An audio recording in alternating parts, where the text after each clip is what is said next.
بسم اللہ الرحمن الرحیم۔ السلام علیکم ناظرین، ونڈرز ورلڈ میں خوش آمدید۔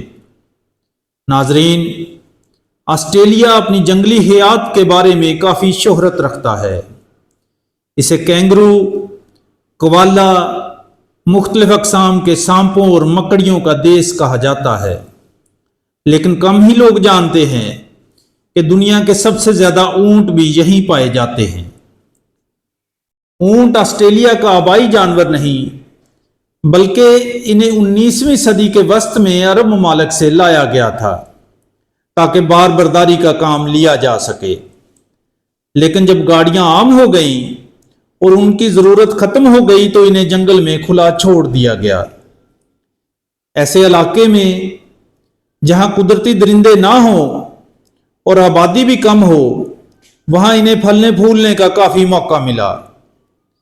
اب ایک اندازے کے مطابق آسٹریلیا کے جنگلات میں 12 لاکھ سے زائد جنگلی اونٹ پائے جاتے ہیں، اور ہر گزرتے دن کے ساتھ یہ شتر بے مہار آسٹریلیا کے ایکو سسٹم کے لیے مسئلہ بنتے جا رہے ہیں۔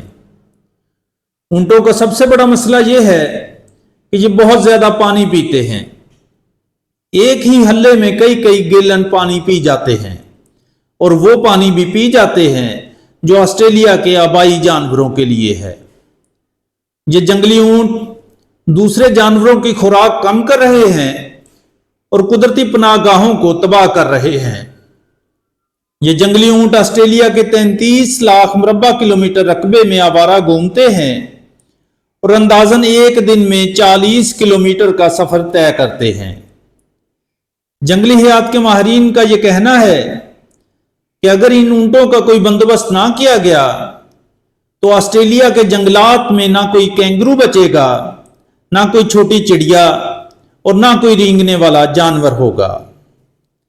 آسٹریلوی حکومت نے ان اونٹوں کو دوسرے ممالک میں فروخت کرنے کی بھی کوشش کی، لیکن ان جنگلی شتر بے مہاروں کو قابو کرنا اور پھر بحری جہاز پر لادنا انسانی جانوں کو خطرے میں ڈالنے کے مترادف تھا، جس وجہ سے یہ پروگرام ترک کر دیا گیا۔ اب آسٹریلوی حکومت نے مرحلہ وار ان اونٹوں کو قتل کرنے کی منظوری دی ہے، جس کے تحت اب تک تقریباً 10,000 اونٹ مارے جا چکے ہیں۔ ناظرین، آج کے لیے اتنا ہی۔ جلد ملتے ہیں اپنی نئی ویڈیو کے ساتھ، تب تک کے لیے اجازت دیجیے۔ اللہ حافظ۔